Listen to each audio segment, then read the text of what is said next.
उस व्यक्ति की वृत्ति संज्ञा हो जाती है।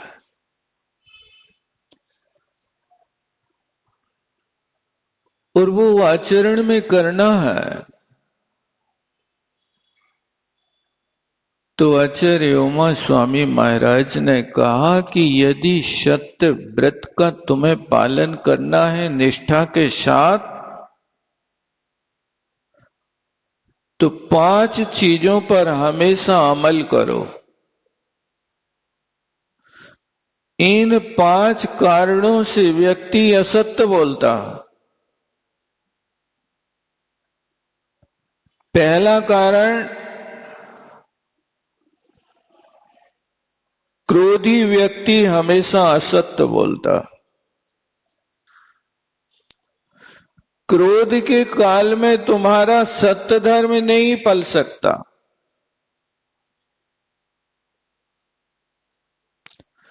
जब भावुकता आती है तो अपने आदरणीय, अपने घर के श्रेष्ठ पुरुषों को भी लोग कुछ का कुछ बोल जाता है।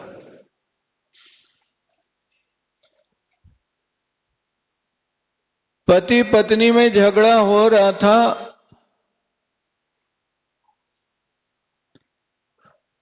और पति पत्नी को कह रहा था कि राण, तूने आज तक घर को बर्बाद कर दिया। एक क्रोध के काल में बोला गया शब्द क्या सत्य है? जिस महिला का पति अपने मुख से कहे राण अपनी पत्नी के लिए, यानी वो व्यक्ति मुर्दा है कि जिंदा है? बताओ क्या? अपने आप को क्या मान रहे आप? अपनी पत्नी को राण तब कहोगे जब तुम मर जाओगे। एक क्रोध के काल में व्यक्ति के होश भी उड़ जाता है। क्रोध के काल में व्यक्ति के लिए विवेक समाप्त हो जाता है। उस अनजान व्यक्ति की तरह होता है क्रोधी व्यक्ति, उस अनजान व्यक्ति की तरह कि ये गांव के व्यक्ति को जो धोती छाप था, जिस व्यक्ति ने अपने जीवन में घुटनों से ऊपर धोती पहनी, कभी पजामा देखा नहीं, भाग से एक बार उसको पजामा कहीं मिल गया। अब वो पैजामा को लेकर के कभी हाथ डालता है ऐसे, कभी गले में डालता, कभी दोनों पैर गले में बांध लेता। ये क्या वस्तु है? तो कपड़ा। लेकिन उसके विषय में अनजान है, उसने न कभी देखा है न पहना है, बार बार प्रयास करता है लेकिन सेट नहीं हो पा रहा।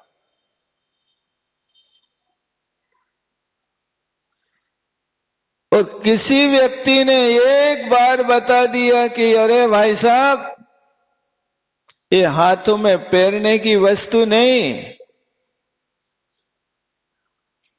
इसमें तो पैर डाले जाते हैं।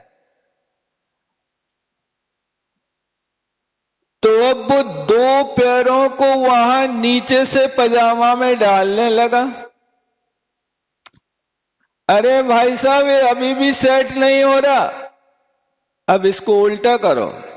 अरे ऐसा कैसे होगा कि एक मुख और दो वचन होवे, दो पैर हैं और एक मुख है, कैसे जाएगा? माने जहां पजामा पहनते ना, पैरने का मुख तो एक है, रास्ते दो हैं। इसी तरह अनजान व्यक्ति जैसे वो पजामा को बार बार पहनता है लेकिन सफल नहीं हो पाता, यहां इसी तरह लोग बार बार धर्म की पूजा करते हैं, हर साल अच्छे ठाठ से कहते हैं कठिन वचन मत बोल, कठिन वचन मत बोल। कौन को सुना रहे कठिन वचन? किसके लिए कह रहे हो? भगवान को?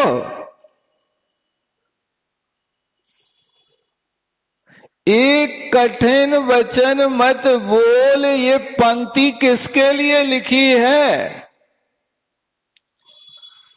हमें पता ही नहीं किसके लिए लिखी। पूजा करना हमारा काम है। पूजा करने का अर्थ है कि हे परमात्मा, आपने इन गुणों के माध्यम से परमात्मा का पद पाया, अब मैं भी उस रास्ते से चलूं तो उस पद को पा जाऊं। इसलिए जब भी क्रोध आता है, क्रोध के काल में आप असत्यवादी हैं, कोई सत्य नहीं बोलता है, आप देख लेना। और यदि आपको इस बात का विश्वास ना होवे तो क्रोध के काल में आप किसी व्यक्ति के कहना के भाई साहब, जब मैं गुस्सा करूं तब मेरी बातें रिकॉर्ड तो कर लेना कि मैं क्या क्या बोल गया। और दूसरे व्यक्ति से कहना कि भाई साहब, जब मुझे अच्छा क्रोध आ जाए, 108 डिग्री का पारा चढ़ जाए, उस समय मेरी एक फोटो तो ले लेना है, अच्छी एक पिक्चर बना करके दे देना। और फिर उसके बाद में जब क्रोध शांत हो जाए, उस समय फिर अपनी फोटो देखना है कि भाई साहब मैं कैसा लग रहा हूं। मैं एक सज्जन पुरुष पुजारी होकर के भी एक क्रोध के काल में राक्षस कैसे बन गया? वो अपनी शकल देखेगा तो फिर अकल आ जाएगी। क्योंकि उस समय जब क्रोध करते हो तब तुम्हें अपनी शकल नहीं दिखाती है, वो दूसरों की शकल को देख करके लड़ने लगता है। इसलिए क्रोधी व्यक्ति कभी सत्य नहीं बोलता, हमेशा असत्य ही बोलता। तो यहां पर तुम्हें दो घाटे हो गए, एक तो क्रोध की आग में जल गए और वहां सत्य वचन समाप्त हो गया, सत्य व्रत समाप्त हो गया और सत्य वचन योग समाप्त हो गया। ये पहला कारण है। इसलिए महाराज ने लिखा, उमा स्वामी महाराज ने, कि सत्य व्रत को पालन करना है तो पहले ये भावना भाव। उमा स्वामी महाराज ने सत्य व्रत का लक्षण बाद में लिखा, उस सत्य व्रत की भावना पहले लिखी। तत्वार सूत्र के 7वें अध्याय में आप देखना, उमा स्वामी महाराज ने पहले भावनाओं से भर दिया कि तुम पहले इन भावनाओं का आचरण करो। इन भावनाओं के आचरण में तुम खरे उतर गए तो व्रत पालन कर सकते हो, अन्यथा नहीं कर सकते हो। अहिंसा व्रत की भावना पालन करना है तो आप अपने सबसे पहले वचन की गुप्ती बना सकते कि नहीं? मनोगुप्ती पालन कर सकते कि नहीं? नहीं कर सकते तो व्रतों की बात मत करना। ये पहला कारण लिखा, क्रोध असत्य का मूल कारण। दूसरा कारण लिखा, कि लोभ भी असत्य का कारण है। लोभी व्यक्ति कभी सत्य नहीं बोलता। आज आपका सत्य धर्म कहां चला गया? दुकान पर बैठते हैं और 5 रुपया कमाने के लिए 50 झूठ बोलते हैं। मैं सोचता हूं कि हे परमात्मा, क्या हो गया है आज तुम्हारे सत्य को मानव होकर के भी आज सत्य इतना सस्ता हो गया? अरे सत्य तो वो धर्म है कि सत्य की परिभाषा शेर भी जानता है। आदमी की बात तो छोड़ो, एक व्यक्ति दरिद्रता से पीड़ित हो गया, मैं बहुत गरीब हूं, बहुत गरीब हूं। गरीबी से पीड़ित होकर के उसने निर्णय लिया कि मुझे मरना चाहिए, जीने का अधिकार नहीं,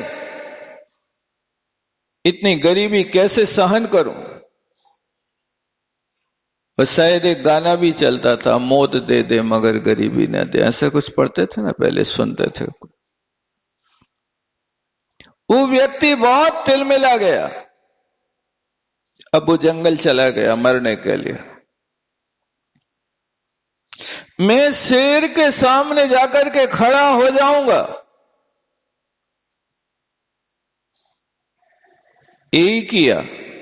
जंगल गया और शेर के सामने खड़ा हो गया। शेर से कहा, हे वनराज, मैं अपनी जिंदगी से बहुत उकता गया, मुझे जीना नहीं है, मुझे खा लो आप। मैंने ऐसे ऐसे दिन देख लिए कि 3 दिन तक 3 दिन बासी रोटी का टुकड़ा भी नसीब नहीं हो रहा है। ऐसी परिस्थिति में मैं कैसे जीऊं? अब मुझे नहीं जीना, आप अपना पेट भर लो। मैंने सोचा कि कम से कम अग्नि में जलने की अपेक्षा, नदी में बहने की अपेक्षा, शेर का पेट भर जाए मेरे इस शरीर के माध्यम से तो भला। इसलिए हे वनराज, तुम मुझे अपना ग्रास बना लो, मैं नहीं जीना चाहता। सिंह ने कहा, ऐसी क्या बात है भाई, तुम्हारे हृदय के उद्गार मेरी आंखों में पानी ला रहे हैं। मैं जंगल का व्यक्ति होकर के भी अपना जीवन सुख से जी लेता हूं, पेट भर लेता हूं, तुम मानव होकर के भी अपना पेट नहीं भर पा रहे। कर्म की बड़ी विचित्रता है। जब कर्म का तूफान उठता है तो बिजली गोल हो जाती है, अंधेरा छा जाता है, मांगने से भीख नहीं मिलती है। ऊंट चढ़े पे कुकर काटा था। जब कर्म की विचित्रता होती है तो आप ऊंट पे भी बैठ जाना तो ऊंट पे बैठे भी व्यक्ति के लिए कुत्ता काट देता है। देखा कभी आपने? नहीं देखा, ऊंट ही नहीं देखा होगा। कहां मिलेंगे तुम्हें यहां ऊंट? ऐसे ही कर्म का उदय होता है। या विधिना प्रतिकूल भये तब ऊंट चढ़े पे कुकर काटत। जब कर्म प्रतिकूल हो जाए तो ऊंट पे बैठने पर भी कुत्ता काट देता है।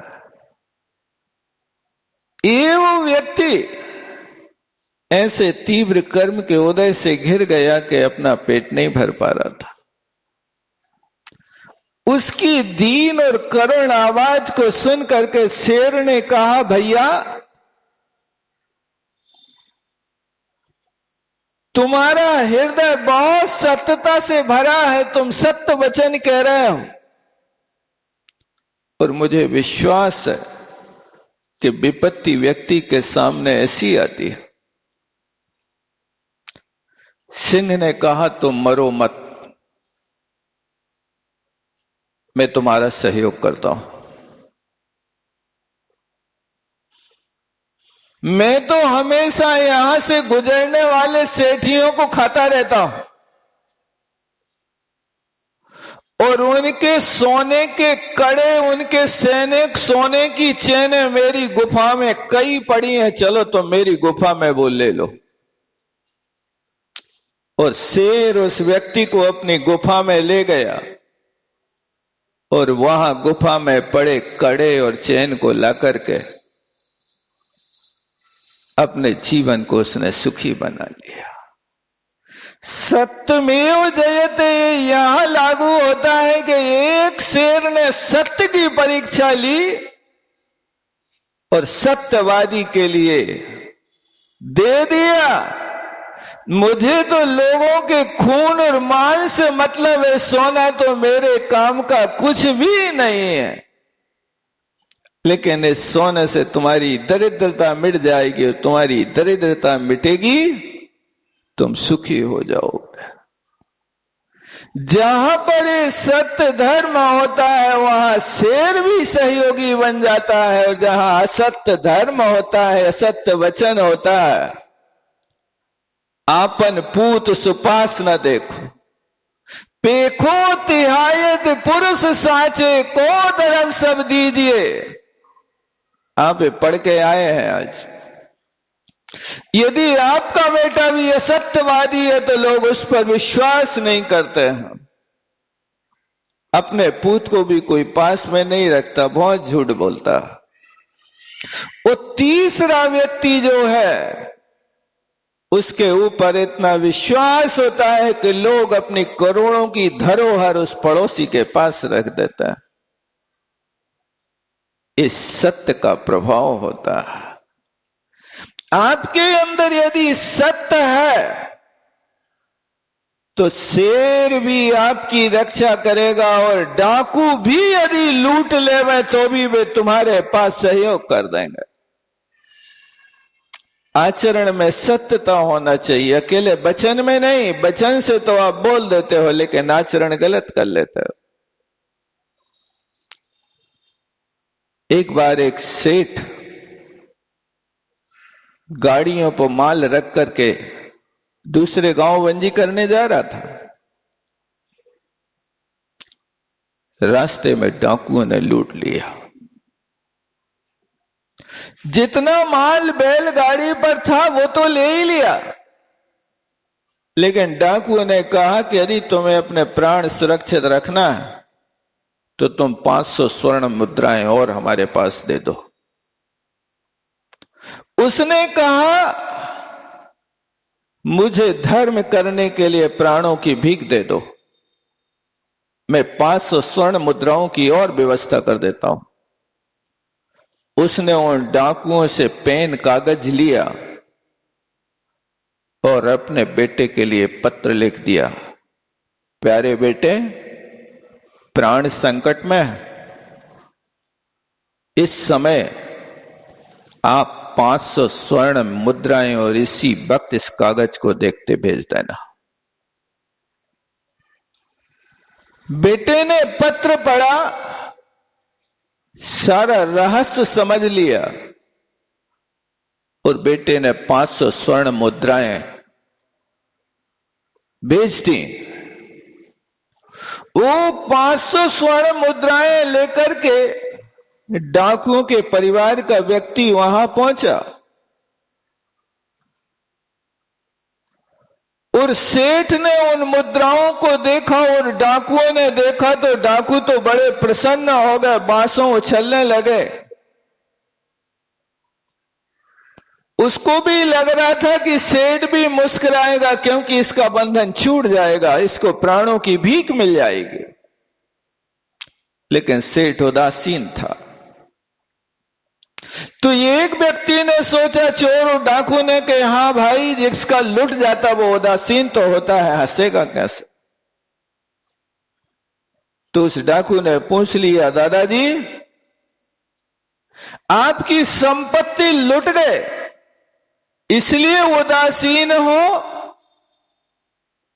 अथवा हम लोगों ने आपको भोजन पान नहीं दिया, आपकी सेवा नहीं करी इसलिए उदासीन हो, अथवा और भी कोई दूसरा कारण हो तो आप अपनी उदासीनता का कारण बता दो।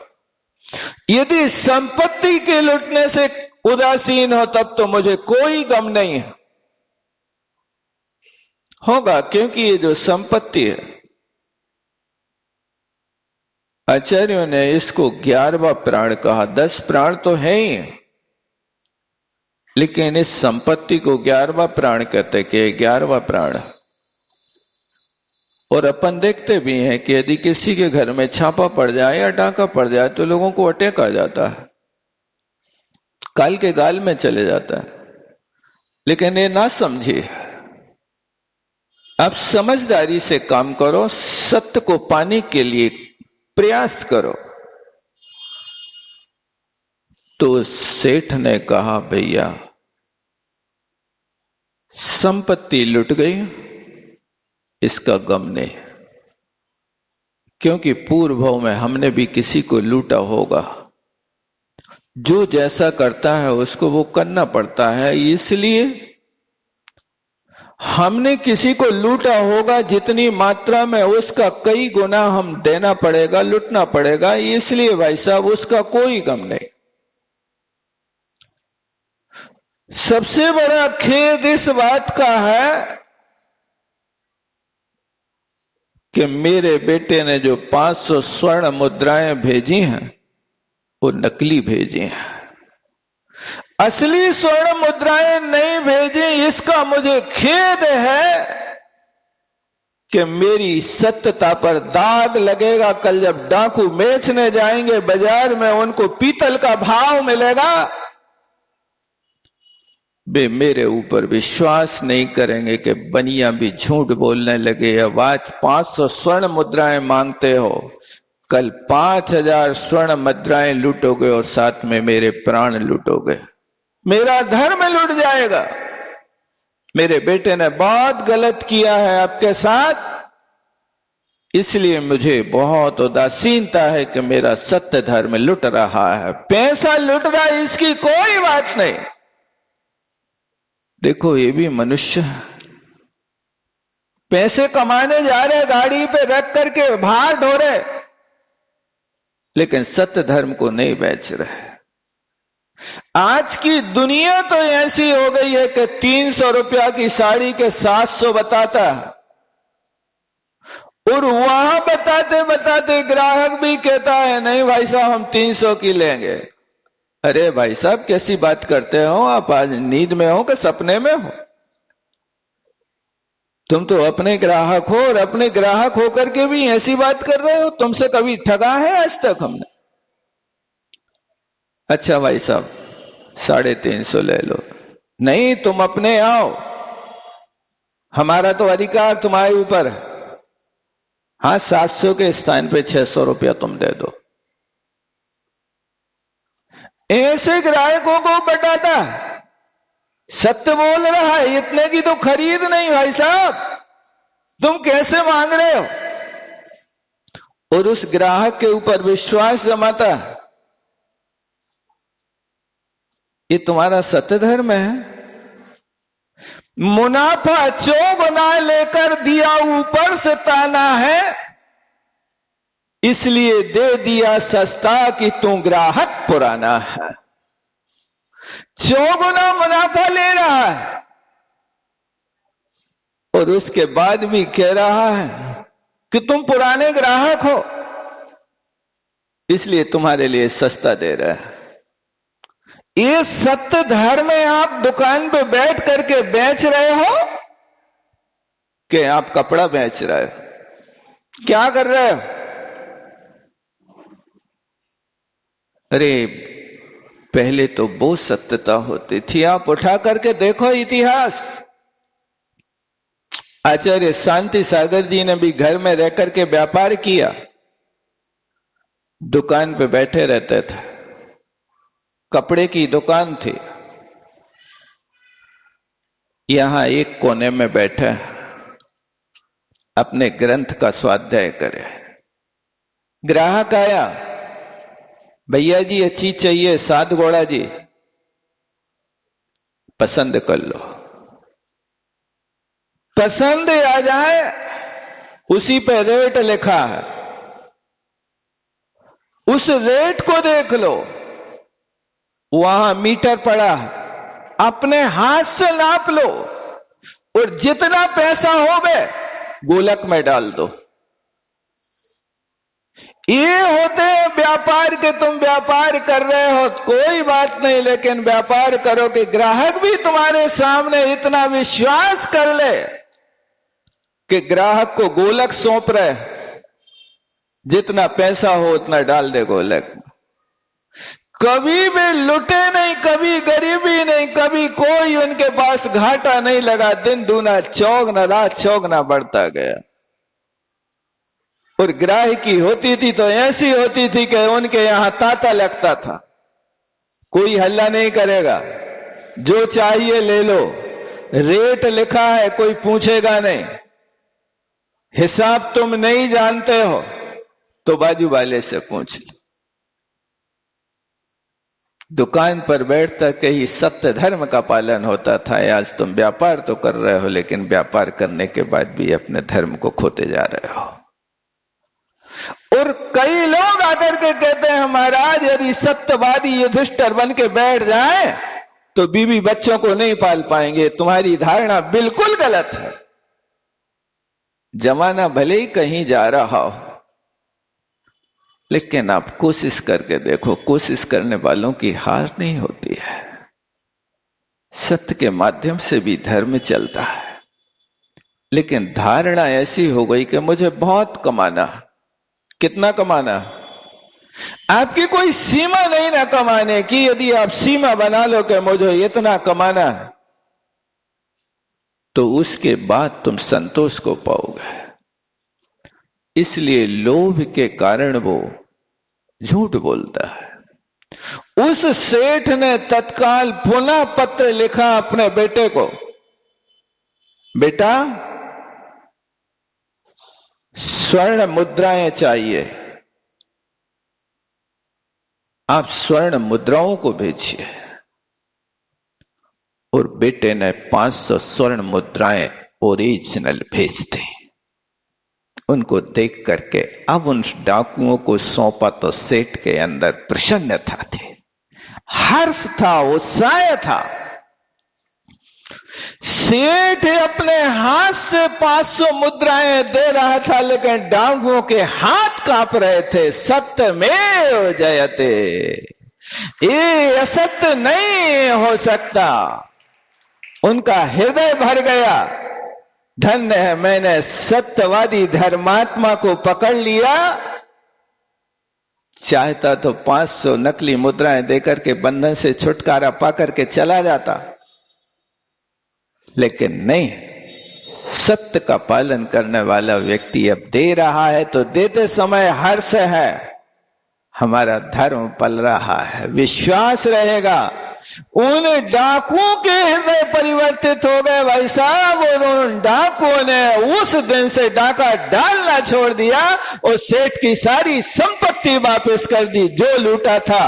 और वे सारे के सारे डाकू सेठ को घर तक भेजने के लिए आए, और वहां पर उन सेठ ने अपने घर पर आए हुए डाकुओं के लिए मेहमानी करके कहा कि आप हमारे यहां पधारे हैं, और तुम्हें जिस चीज की जरूरत हो, आजीविका की जरूरत हो, हम आजीविका देने के लिए तैयार हैं, हमें एक पाई ब्याज का नहीं चाहिए तुमसे।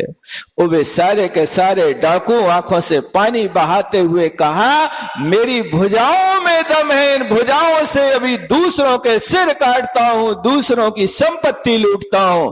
अब मैं स्वयं आप कमाई खाऊंगा, अब बाप कमाई नहीं खाऊंगा, दूसरों की कमाई नहीं खाऊंगा। इस सत्य धर्म जिनके हृदय में अवतरित होता है, वे डाकुओं को भी भाई साहब धर्मात्मा बना देते हैं। ऐसा क्या एकाध व्यक्ति आपके जीवन में ऐसा आया कि जिसने आपको एकाध को धर्मात्मा बनाया हो? नहीं, दुकान पे लिखा तो रहता है सत्य अहिंसा प्रेम, सत्यमेव जयते, अहिंसा परमो धर्मा, प्रेम ही धर्म है, प्रेम करो, मुस्कुराते रहो। लिखा रहता है आपके यहां दीवालों में लिखा रहेगा, गाड़ियों में कांच पे चिपका रहेगा, मुस्कुराते रहो। और वहां पर मिलेगा आपके लिए, जब फोटो उतरवाओगे तो वो भी फोटोग्राफर कहेगा, भाई साहब प्लीज क्या करिए। तो जो तुम उस समय उस फोटोग्राफर से के कहने से मुस्कुरा रहे हो, वो मुस्कुराहट तुम्हारी ओरिजिनल है कि डुप्लीकेट है? वो सत्य है कि असत्य है? बताओ क्या। फोटो में तो दुनिया मुस्कुरा लेती है, किसी सामने वाले दुश्मन के सामने मुस्कुरा करके देखो, तब समझे कि आप वास्तव में एक वीर पुरुष हो।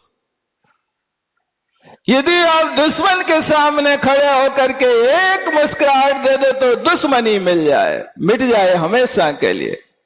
किसी ने लिखा भी है, दुश्मनी मिटाने का एक फार्मूला अपनाइए। दुश्मनी मिटाने का एक फार्मूला अपनाइए और प्लीज अपने दुश्मन को देख करके मुस्कुराइए, आपकी दुश्मनी मिट जाएगी। लेकिन जहां हमारे सामने दुश्मन आता, हम वहां पर मुस्कुराते नहीं, आंखें मिलाते नहीं, रास्ता मोड़ देते हैं, भाव मोड़ देते हैं। यदि कोई सामने मिलने भी आ जाए तो भी हम नहीं मिल सकते। ये आपके जीवन का मोड़ है। ये सत्य धर्म हमें सिखलाता है। इन दो चीजों के कारण अपना सत्य धर्म खोते जा रहे हो, एक क्रोध के कारण और एक लोभ के कारण। तीसरा कारण बताया आचार्यों ने, भय के कारण भी लोग सत्य धर्म को बर्बाद कर देते हैं। व्यक्ति भयभीत तो हो जाता है और भय के कारण तुम झूठ भी बोल देते हो। लेकिन ऐसे भी लोग हुए, सूली पर भी चढ़ा दो तो भी झूठ नहीं बोलूंगा, धन्य। वहां पर झूठ बोल दिया। महाणों ने कहा श्रीपाल मेरा बेटा है। श्रीपाल ने सत्य धर्म अपनाया। नहीं कहा उनने कि मैं इनका बेटा हूं कि नहीं हूं, कोई सपोर्ट नहीं किया। चाहते तो एक बात तो राजा से बोलते, राजा मैं इनका बेटा नहीं हूं, ये झूठे हैं, और सारा चिट्ठा खोल करके रख देता धवल सेठ का। एक भी शब्द नहीं बोला। सत्य धर्म का पालन करना।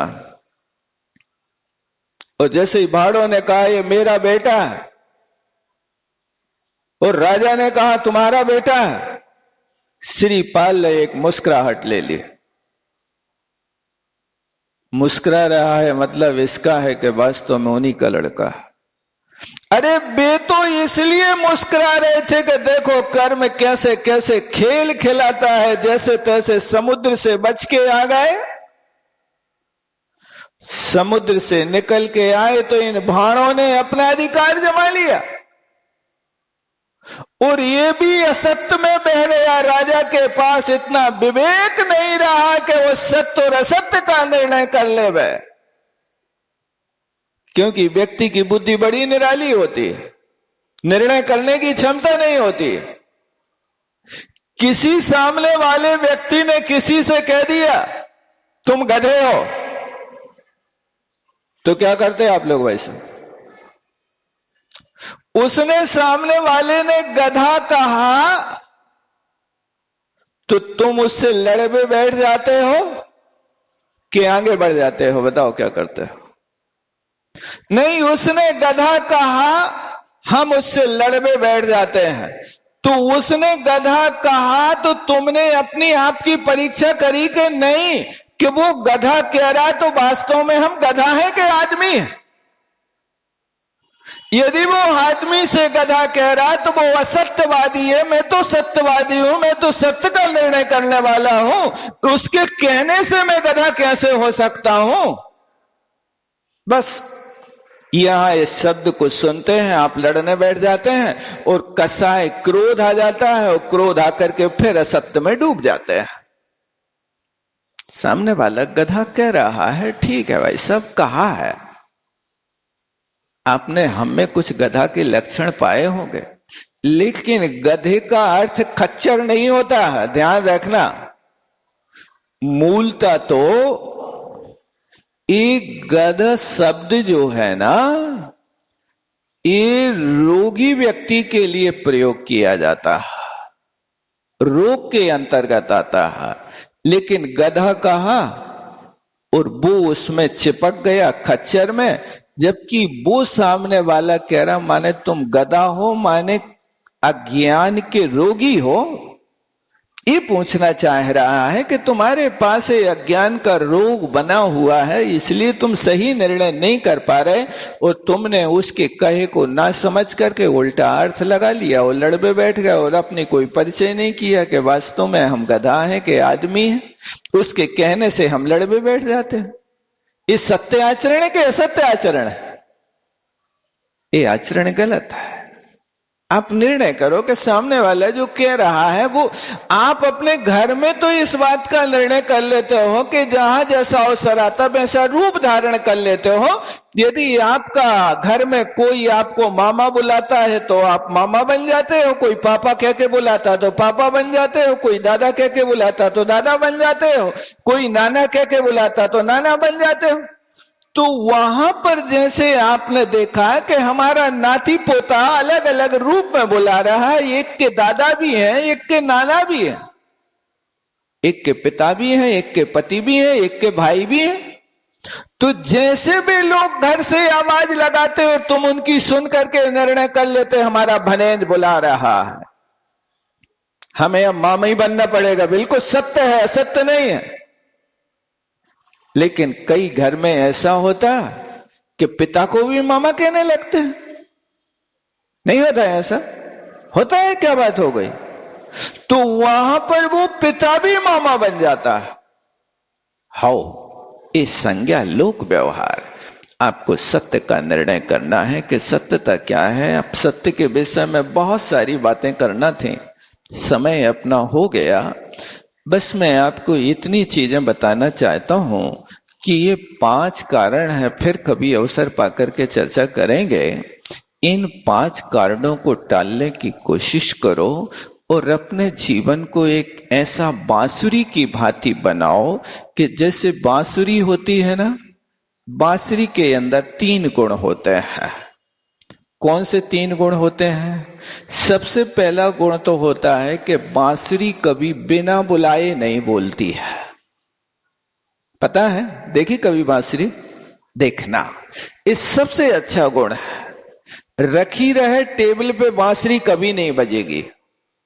आप बजाने की कोशिश करोगे, उस शक्ति लगाओगे और उसमें यदि स्वर भरोगे तो बोलेगी, अन्यथा नहीं बोलेगी। तो बांसुरी का सबसे पहला गुण है कि वो बिना बुलाए नहीं बोलती है। और बांसुरी का दूसरा गुण क्या है? जब भी बोलती है बहुत मीठा बोलती है, कर्ण प्रिय बोलती है, हृदय ग्राही बोलती है। यदि बांसुरी किसी बिल के सामने बजा दो और उसमें सांप बैठा होवे तो उस बांसुरी का ऐसा लोलपी है, उस रस का इतना लोलपी है कि सांप बिल में नहीं बैठ पाता और निकल करके बाहर आके नाचने लगता। तो ये बांसुरी का दूसरा गुण है कि जब भी बोलती है बात मीठा बोलती है। और तीसरा गुण है बांसुरी का कि बांसुरी अपने अंदर कोई गांठ नहीं रखती है, बिल्कुल साफ है। आप देख लो उसके अंदर कोई गांठ नहीं है। आपका जीवन यदि बांसुरी बन जाए तो वास्तव में जीवन में सत्य धर्म उतर आए। इसलिए अचल श्री ने एक खाई को लिखा है, मैं तो ठेठ बांस था, गुरु ने मुझे बांसुरी बना दिया। मैं भी चाहता हूं कि अपना जीवन अभी तक ठेठ बांस के रूप में रहा, अब बांसुरी बन जाए तो जीवन में ये धर्म अवतरित हो जाए। कोशिश करना कि सत्य धर्म को पालना हो तो बांसुरी को एक अपने घर में रख लेना, बिना बुलाए नहीं बोलना। पत्नी कहे रोटी खा लो, तैयार हैं। तुम नहीं कहना कि अभी तक 12 बज गए रोटी नहीं बनी, क्या कर रही हो, सो गई थी का? नहीं, बिना बुलाए मत बोलना, ये बांसुरी से सीख लेना। और जब भी बोलना तो मीठे बोलना। 2 बजे भी रोटी की थाली लगा करके लाए तो कहना, हे महादेवी आपके बड़े उपकार हैं, ताती ताती गरम गरम कैसे खिलाती हो आप रोज। आप नहीं तो हमारे शरीर में प्राण फूंक रखे हैं, नहीं तो अभी तक तो बिल्कुल बांसुरी क्या ठेठ बांस हो जाते, सूखे बांस की तरह नीरस हो जाते। और तीसरी बात, गांठ नहीं रखना कि यदि किसी से बिगड़ जाए तो क्षमा क्षमा सभी सो कह के मन की सलाह नहीं, वहां मन के विकल्प समाप्त कर लेना। बहुत सारी बातें अभी बाकी हैं सत्य धर्म को बताने के लिए। हमारे जीवन में ये सत्य उतर जाए तो वास्तव में अपना जीवन एक आनंद का हो जाए। बोलो आचार्य गुरु और विद्यासागर जी महाराज की। पूज्य मुनि श्री निर्दोष सागर जी